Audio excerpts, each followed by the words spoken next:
that corn plant grows throughout the year. It has different needs for different nutrients at different times. How does the farmer know?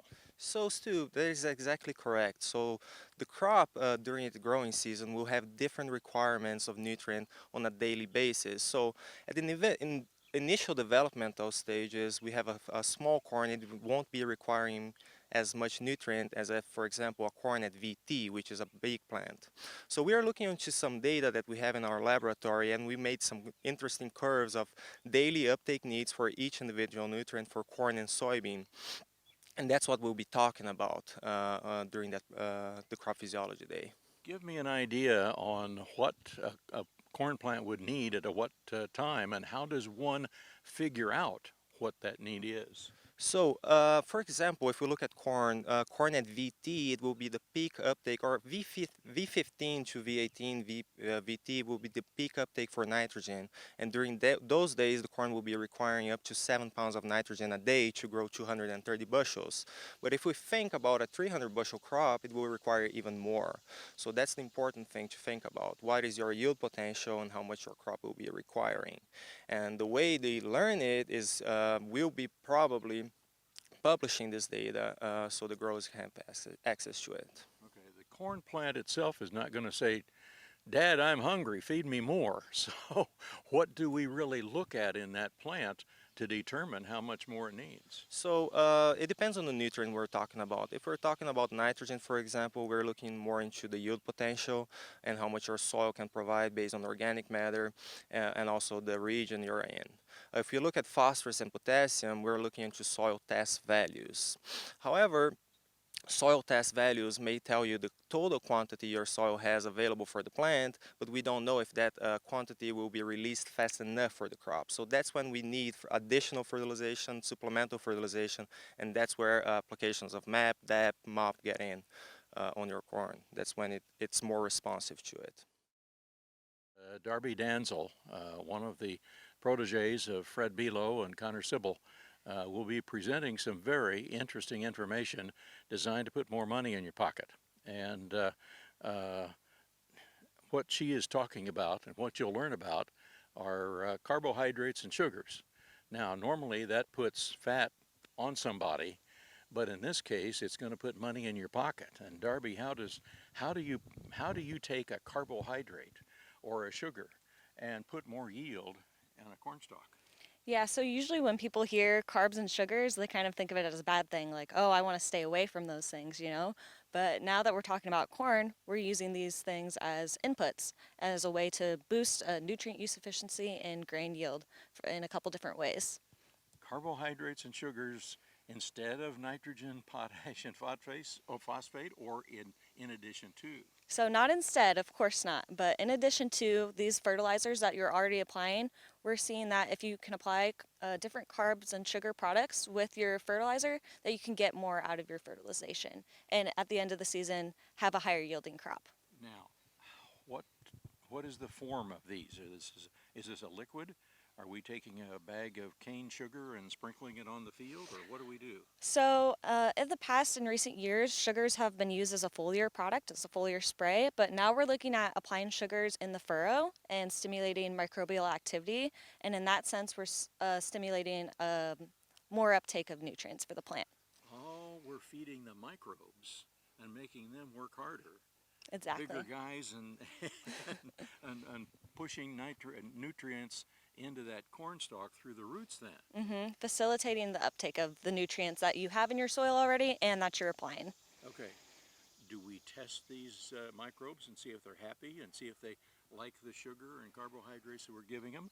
Or how do we really know? Well, we're more measuring yield at the end of the season, biomass in addition to this throughout the season at different crop stages, and at the end of the year, yield. These sugars that we're applying in furrow, we're seeing mostly stimulating, ideally stimulating the microbial communities in the soils. Okay, we all know that corn has sugar in it because boy, if I get a ear of sweet corn, I know it's got a lot of sugar in it. It's So sweet.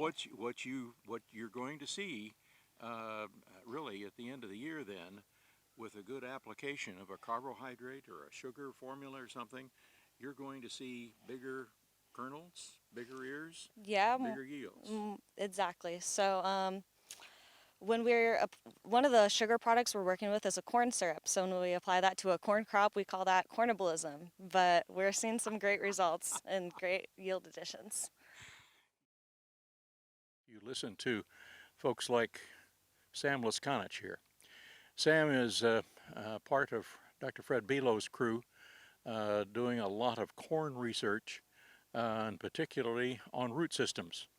And in a drought year like this, root systems are certainly all that more important in the way they perform.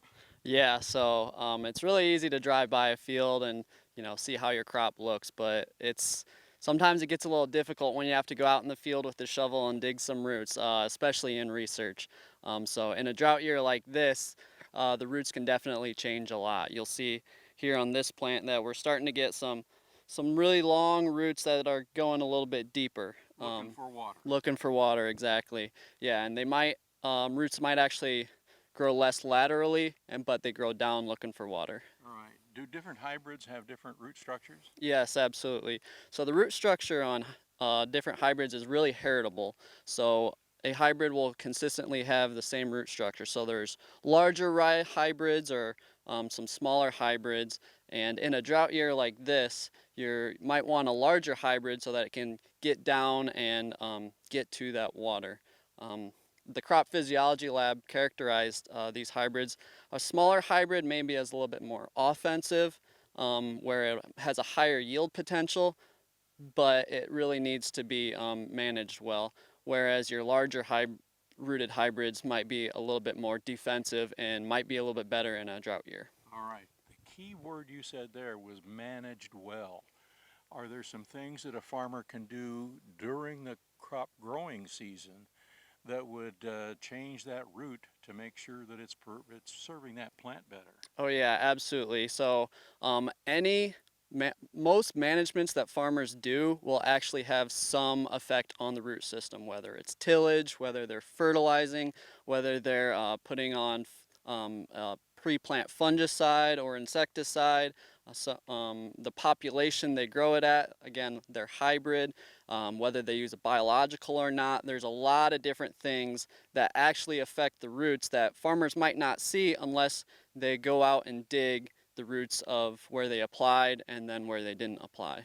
Now, we thought we were going to have a wet season with El Nino, but we had a drought come on.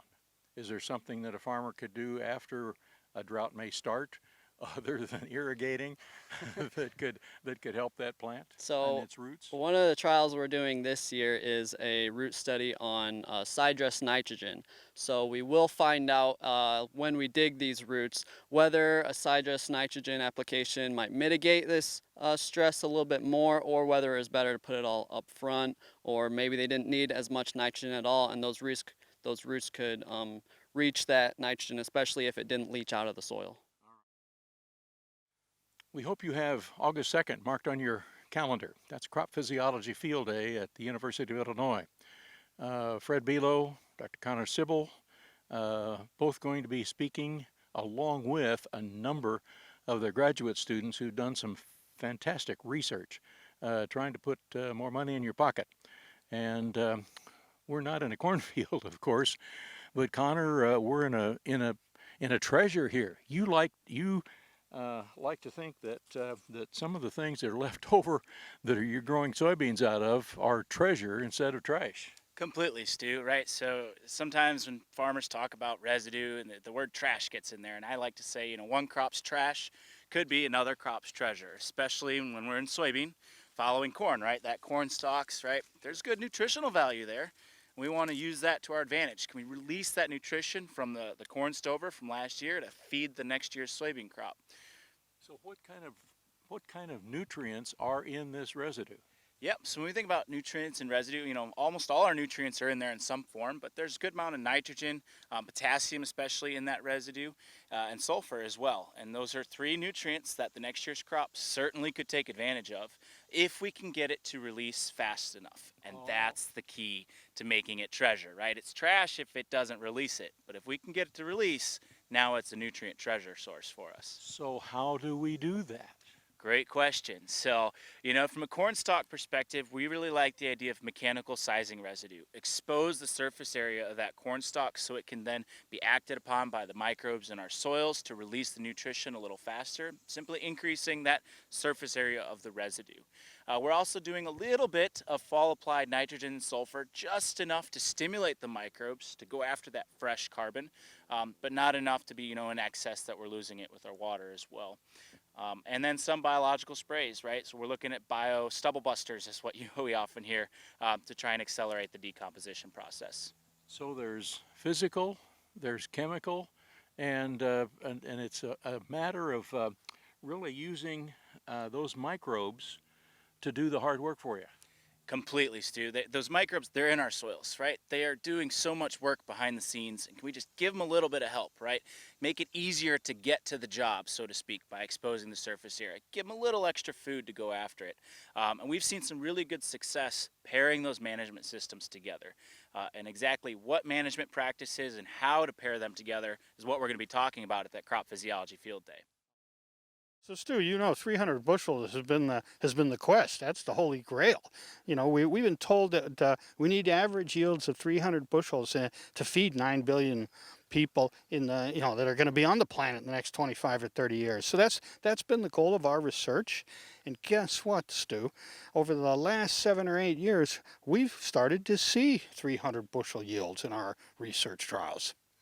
How have you achieved that here at the University of Illinois? So Stu, some of this is what I'm going to talk about at Crop Physiology Day. What I'm going to actually do is I'm going to rebadge my signature 7 wonders of the corn yield world into the 7 wonders of 300 bushel corn. If you're a connoisseur of the old version, you know that each of those factors added up to 260 bushels. That's what we were getting 15 years ago when we came up with the 7 wonders. But as I told you, using that concept, we've been starting to routinely see 300 bushel corn in our research trials. And I don't have to tell a lot of growers, they see it on the yield monitor. And some of them see it in the whole field. And so, we've, instead of downsizing the 7 wonders, we've upsized them to the new 300 bushel version. All right. Let's take an ear here and peel back just a little bit and find out what a couple of those might be. Yeah, I don't want to spoil it all, Stu, because I'd like to have people come to Crop Phys Day and hear it. But what we've done, Stu, is we've really focused on better fertility. You're going to hear a lot about fertility if you come to Crop Phys Day. Better placement, relying more on the salt test, meeting the period of peak demand, and so fertility is one of the wonders that has changed. We've also looked at biologicals, and we'll hear a lot about those and how they interact with all of the other wonders of the corn yield world. So I think it'll set the stage for what some of the other students will talk about as well. And I think that it'll come away with, here's the practices that have the biggest impact that growers do each year. That if they do right, they can hopefully grow 300 bushels. Okay. August 2nd, and this is a morning event, isn't it? It is. So, we actually have refreshments, Stu. So we're going to give you coffee and donuts if you're here at 8 o'clock. We'd love it if you register in advance because that'd help our planning. But you don't have to register, and then we'll get going right away at 8:30. We have an excellent University of Illinois catered lunch. Well, that's almost worth attending the event. And then we'll actually have a few field demos afterwards if those growers that want to stick around. No cost for this. No cost, and we have CCA credit as well. So happily we have sponsors, Stu, to help us support the event. Some of them will also be exhibiting. So not only can the attendees learn from us, but they can learn from the sponsors. This is going to be down on South First Street at the Extension and Education facility. Yeah, right there at the South First Street. We'll be, it'll be hard to miss with our tent and our parking, but right there at the Crop Science Research and Education Center on August 2nd. And where on the web can somebody find out about the details on this? Is this something I should put on the bottom of the screen right down here? Yeah, well, here's the good news. August is filled with field days. Not only Crop Physiology Day, but the department has a host of other special field days, and they're all listed on the Crop Sciences website under the Agronomy Days have. So they can enjoy Crop Phys Day as well as some of the other great research that's done in the Department of Crop Sciences.